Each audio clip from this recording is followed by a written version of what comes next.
So I've decided to bring you out into the middle of these gorgeous woods today to do a little bit of winter foraging. Now it is winter, so not a lot of mushrooms are popping up, but we're going to try and look for different ones and identify them and hopefully find some edible species. And well, foraging is just fun and you're getting out in nature and just enjoying yourself.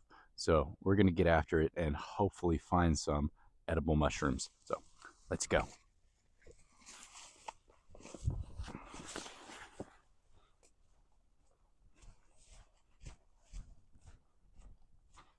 We haven't walked far, but we've already found something that is edible, but it's decaying a bit and you probably don't want to eat it, but I'm gonna show it to y'all anyways. Oh. So these guys right here are also known as bulbous honey mushrooms, or Armillaria gallica. Different from Armillaria mellia, you can tell because they have this sort of a bulbous end of their stipe, but they look very similar in the cap structure and color to just your other honey mushrooms. But these ones really start to pop up here in the winter. Now these are edible, but they need to be cooked thoroughly, as they can cause some gastrointestinal issues when not cooked thoroughly. But they are an edible species of mushrooms. These are bulbous honey mushrooms. They're very prolific. You'll find them growing at the bases of trees or on stumps, and sometimes even in your front yard. I mean, these guys really are everywhere here in the Southeast. So be on the lookout for these little guys, these bulbous honey mushrooms. But we're going to toss these guys into the woods, give them to the bugs, and continue on, hopefully finding some more stuff. Let's go. And not far after, we've already found our next edible species. So these are Hyphiloma lataridium, also known as brick caps. So check these guys out. Look at that awesome mycelium that is just, there's a log underneath here, or a root probably, and it's feeding upon them. But look at that gorgeous mycelium. So these guys are in the same genus as another toxic species known as sulfur caps. So these are generally not recommended as a beginner forager mushroom because of their sort of toxic lookalikes that can be popping up similar and growing along logs, such as Galerina marginata, also known as the funeral bell. But these are brick caps, and these are an edible species of mushrooms that you'll start to see pop up into the fall and into the winter here in the Southeast. They're pretty good, but generally not recommended for beginners, as there is the toxic lookalike, the funeral bell. But we are going to continue on and hopefully find some more interesting stuff. Hopefully find some turkey tails.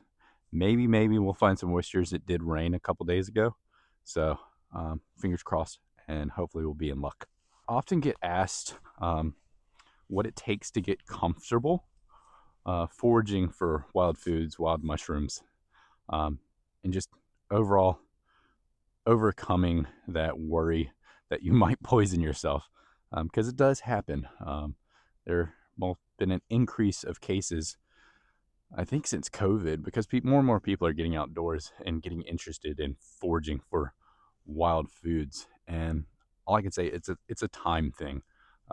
Time spent reading books, on forums, watching videos, and overall just getting out into nature and seeing different species of mushrooms in their environment, and just seeing what they look like in person, seeing what they look like decayed, because they look a little bit different sometimes than what they do in the pictures, due to environmental factors, discoloring, age, things of that nature.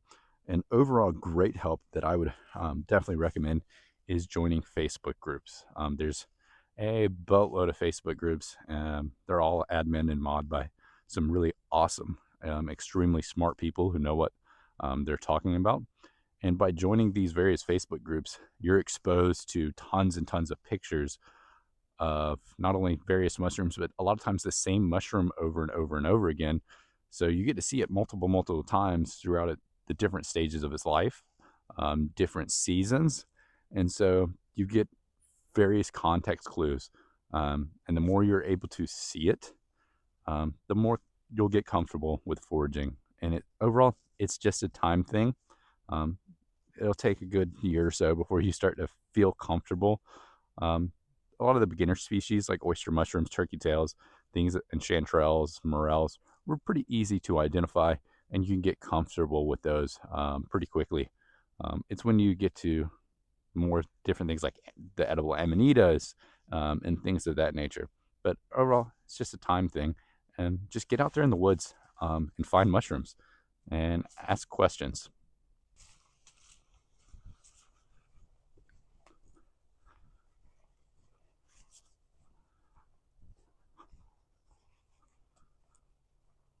Yo, thought I forgot about you. Let's go.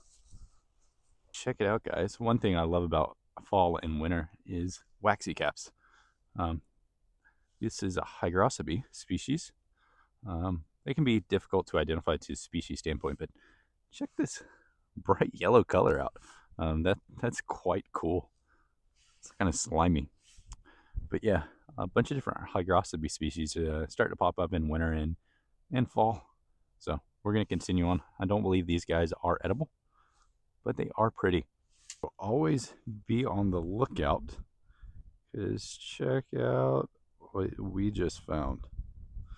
So these guys are a bit old, way past due, but these are a type of puffball. So these are Apioperdon piforme, also known as the pear-shaped puffball.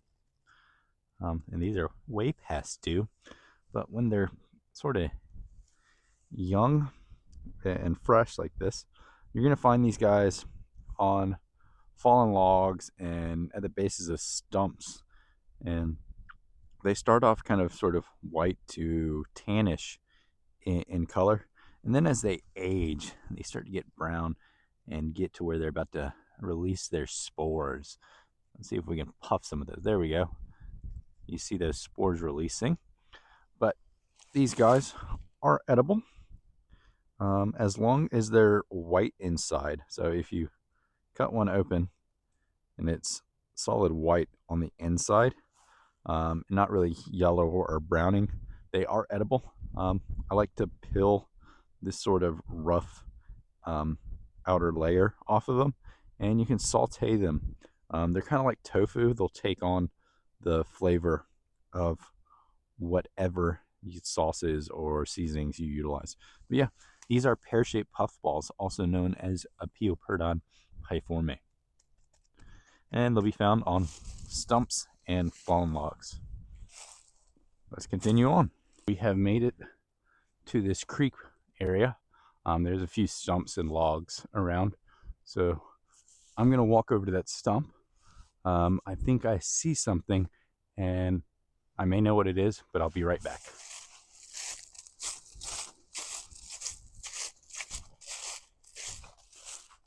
So we found one of the things we were looking for, and that is turkey tail. So check out these gorgeous bluish grays and red banding. And that's kind of where it gets the common name turkey tail. But the top of the cap will be sort of felty and fine, almost soft in nature, and have these beautiful banding color. They can be very, very different colors. Some will be more grayish brown. Some will have more reds and blues and grays in them. But the way to tell them apart from like false turkey tail or Styrium species is if you flip them over. So these are going to have these tiny, tiny pores. I don't know if you can make those out because they're so tiny, but it'll be nice and white underneath. Now, when you're harvesting turkey tails, whether it's to make tinctures or powders or teas or things of that nature, you want to make sure the underneath is solid white in nature, and starting to brown and starting to decay. But yeah, one of the things we're looking for. Check out these absolutely gorgeous turkey tails.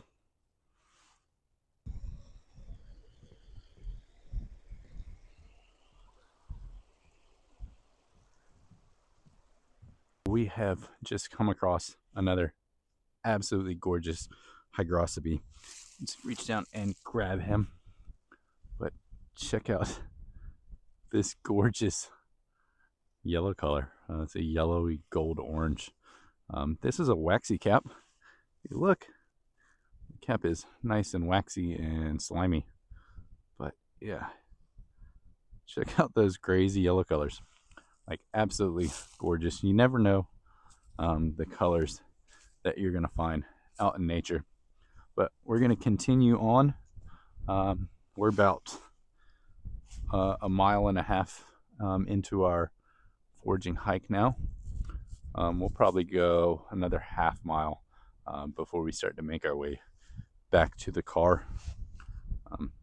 But yeah, so far we found some interesting things like these guys and those pear-shaped puffballs. But yeah, let's continue on.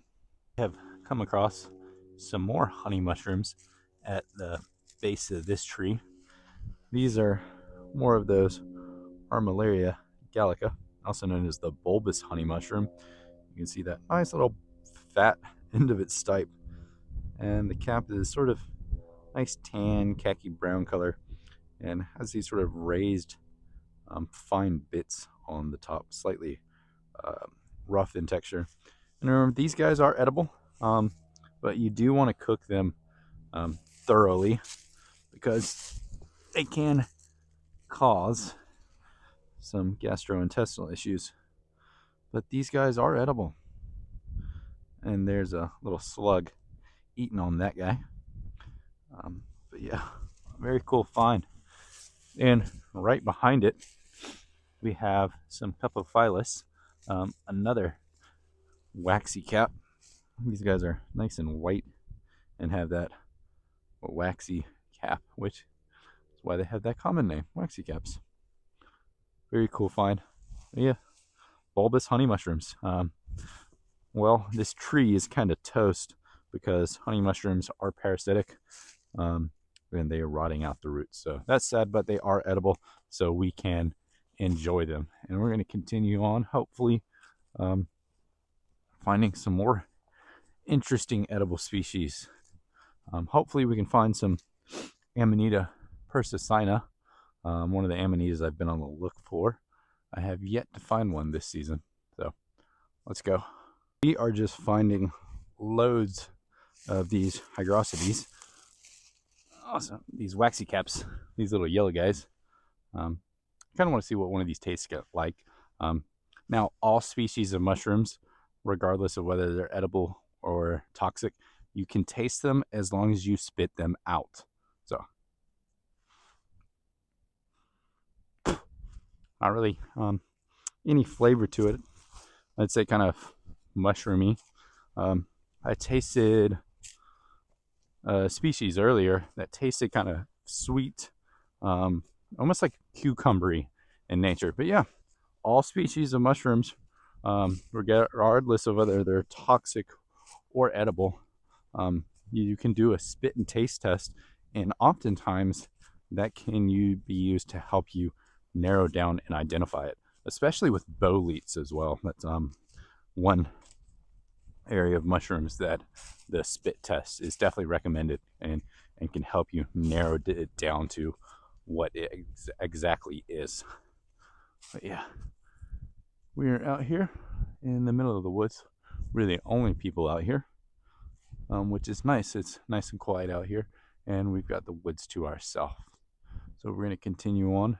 We're about to start making our way back to the car. We really haven't found a whole lot, and that's with its winter. It's a bit dry. It hasn't rained a lot, and it's getting colder. So stuff really isn't fruiting. It's kind of staying underneath the ground and protecting itself.